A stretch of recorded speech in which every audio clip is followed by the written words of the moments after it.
How did my parents react to me having a whole large family when I'm an only child?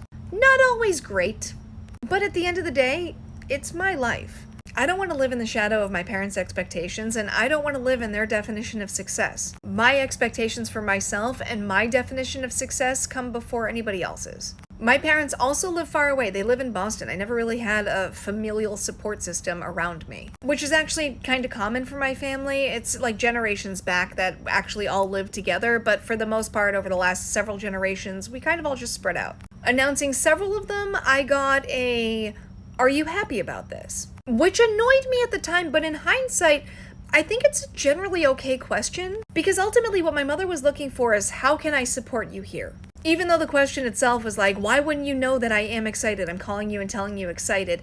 In reality, she didn't know that. So in hindsight, I give her grace. I probably didn't give her grace in that moment, but in hindsight, I give her grace. And eventually, they just kind of gave up. All right, just one more. My dad started joking that I was going to run out of names. And I was like, my name is Jennifer. It was the most common name in 1979. And if I was a boy, my name would have been Michael. I'm like, you had one child and you lacked all creativity. You just picked number one on the names list. But at the end of the day, I was okay if people didn't agree. I don't live a conventional lifestyle. I have a larger than average family.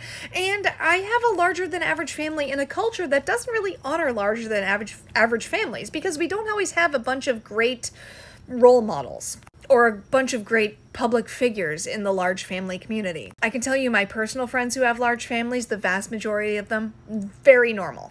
I do know some abnormals. I do know that. But for the most part, you wouldn't even know. Like, not everybody's singing hymns and wearing skirts and driving a school bus or whatever other stereotypes there are. And I also understand that there's a lot of people who can never envision themselves having a large family, so it's not even within their comprehension that people can have a large family. But it's okay. Not all of us need to. Not all of us have the capacity to. And by no means does that make anybody better or worse. All it means is that all of us have a specific desire of what we want to contribute to this world, and some of us have bandwidth to do things that other people don't have the bandwidth to do. I don't have the bandwidth to send my kids to public school. To me, that is a monstrous ordeal with a tremendous amount of work. I never had the bandwidth to get a college degree. I dropped out of college. And I have friends who have the bandwidth to be able to get multiple degrees and have large families. My point is our lives don't have to mirror each other in order to be happy and encourage each other. I love and support my friends with no children just as much as I love and support my friends who have children. And I think that's really important to understand. We don't have to all live the same life in order to encourage each other. All I want is the people that I love thriving. My children, my friends, my family, even strangers. So if people aren't cheering you on, go find other people who will.